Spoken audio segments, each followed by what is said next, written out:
Hello and Assalamualaikum everyone. I hope everyone is having a great day today. My name is Amuseka Bimawai Izwan and I am from DE 4.15 and my student ID is BGJ 2407-11640. Okay, hi and Assalamualaikum everyone. I hope all of you have a great day. So, my name is Kaish Irfan Amar bin Azman and I am from BE 4.15 and my ID number is BGJ 2407-10131.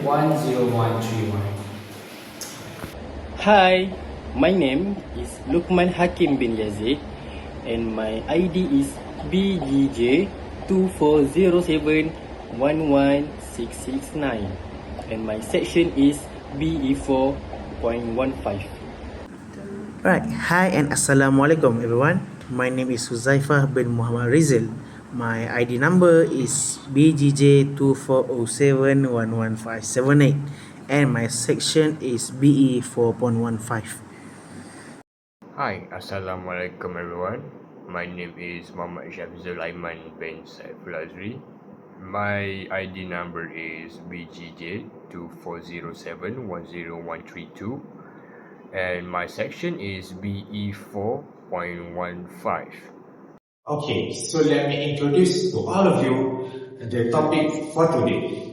So, we can see that Malaysia is a country that is rich regional diversity, which can see some from the southern side, eastern side, western, and also the northern.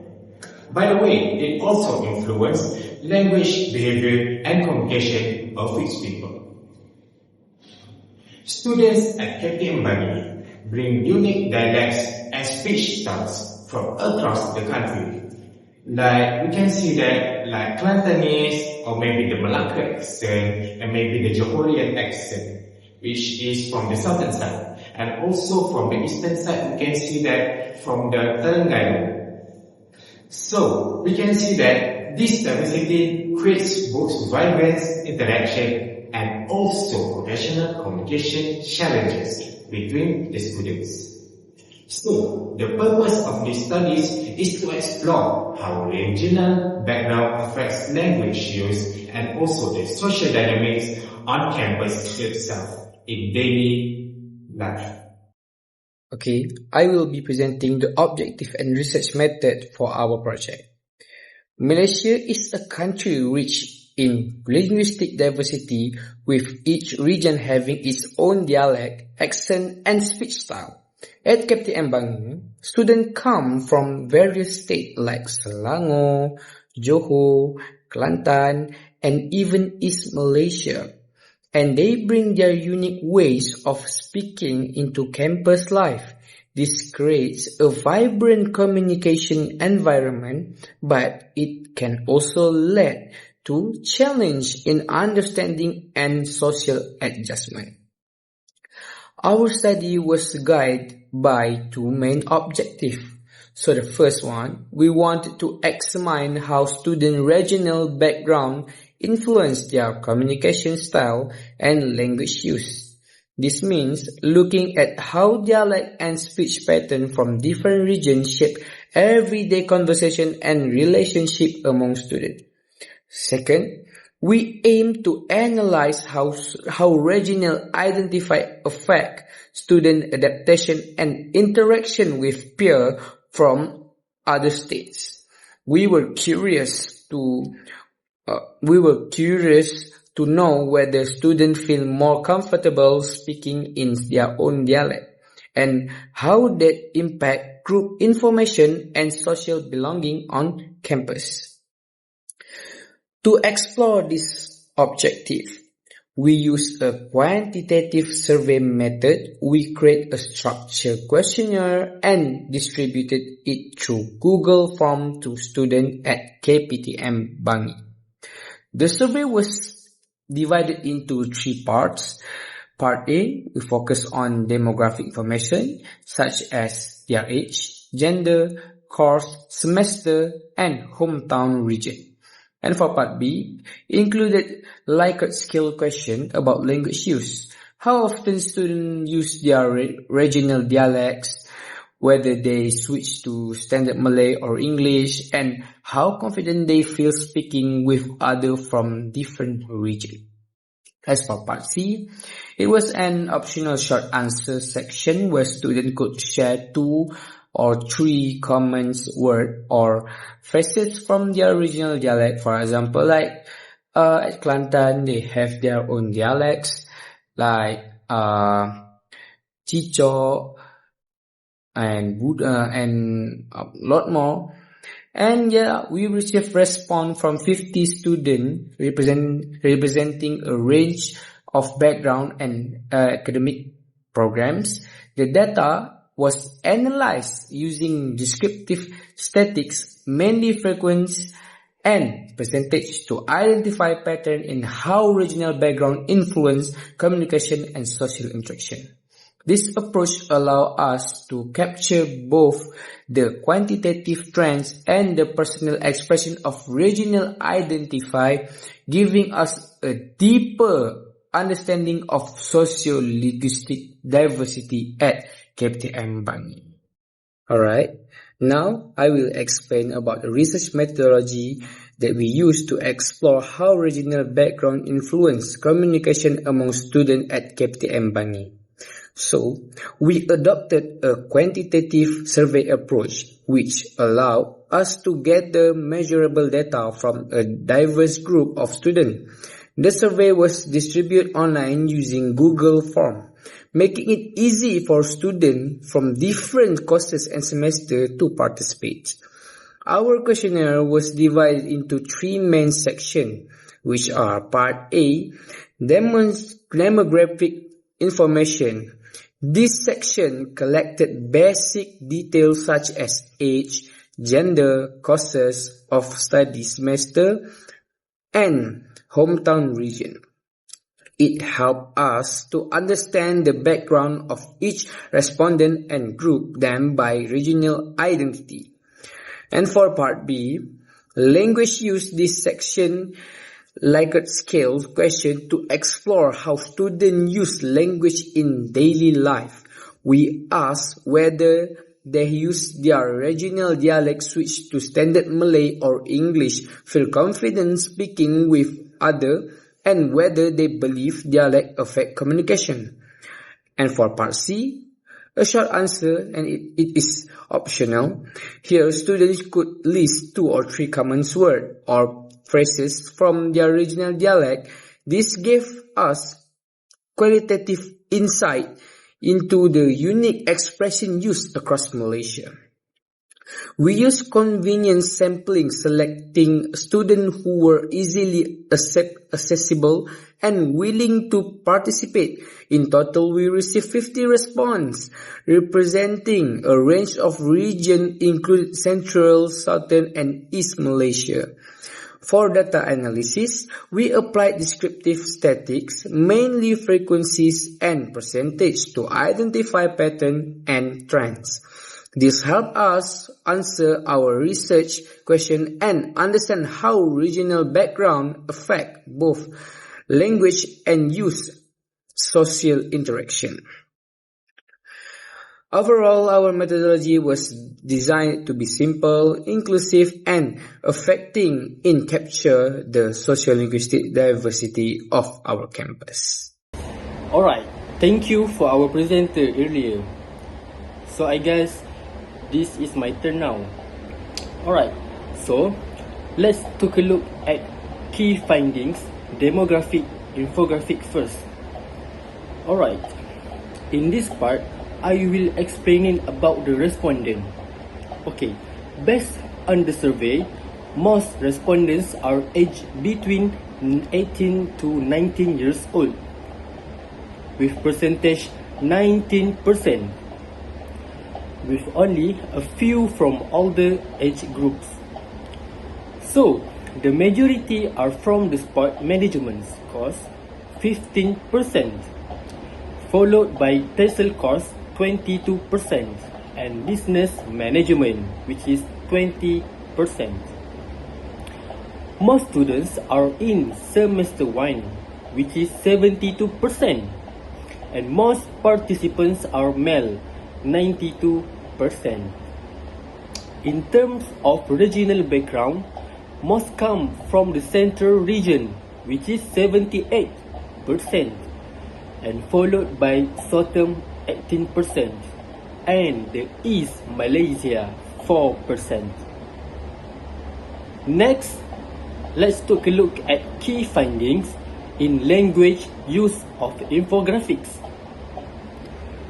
So, first of all, the findings show that 58% of students use their regional dialect in daily, and 52% believe their speech is influenced by their regional background.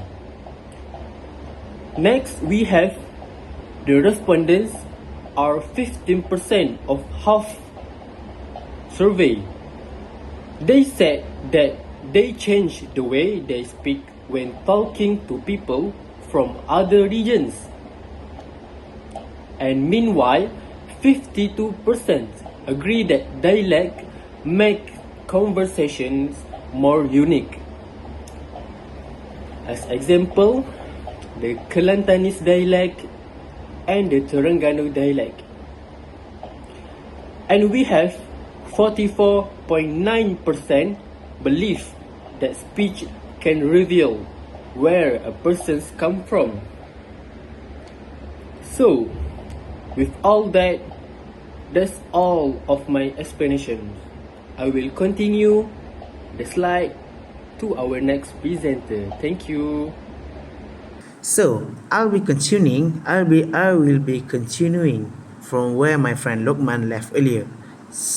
Okay, so we can see that from the result, half of the respondents, which is 50%, feel confident when using their regional dialect when communicating with others. This shows that many students take pride in their linguistic and identity and are comfortable using it. But however, 49% of the students, they switch to standard Malay or English when they need to be more clear, especially in mixed or formal setting. This is show that code switching is actually quite common among KPTM students. Next, we can also see that 44 of the respondents believe that dialect should be preserved as part of culture, as part of our cultural heritage, showing the student value their dialect as a symbol of identity and tradition. At the same time, 44% also agreed that regional accent can cause misunderstanding, which highlight how dialectal difference can sometimes lead to communication barriers. Lastly, only 36% of the students find it easy to understand each other dialect, meaning there are still challenges when interacting with peers from different regions. Right, I will continue with our discussion. Right, so based on the findings, it's clear that regional background strongly influence many students. What they influence? They influence the student how to communicate and interact. So, students tend to code switching between their regional dialect and standard Malay and English. For example, if you are using a Kelantanese dialect, you will subconsciously change to Malay, standard Malay or English to be more clearer, because some people don't understand Kelantanese accent. Alright, so because why do they do this? Because they want to avoid misunderstanding. This behavior support our theory, which is the communication accommodation theory, which explain how people adjust their speech depending on who they are talking to. Although dialectical differences can sometimes cause confusion, they also can make the conversation become more meaningful, more diverse and culturally rich. Overall, regionally diversity. Alright, I'm sorry.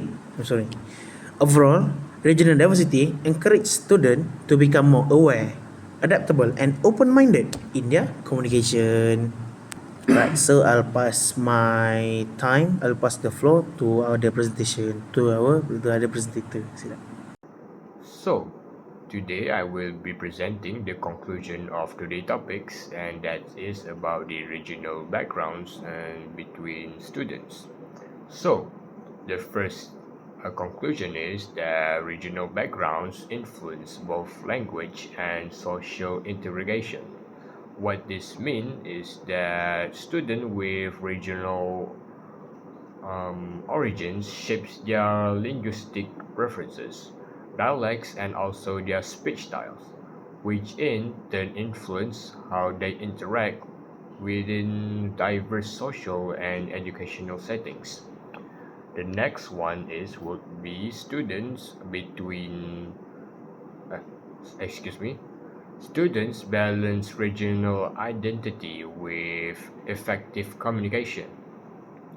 While maintaining their regional dialects and also their cultural expressions, students also adapt their language use to ensure mutual understanding and effective communication between their friends. The next one is promoting social linguistic awareness can enhance inclusivity in higher education.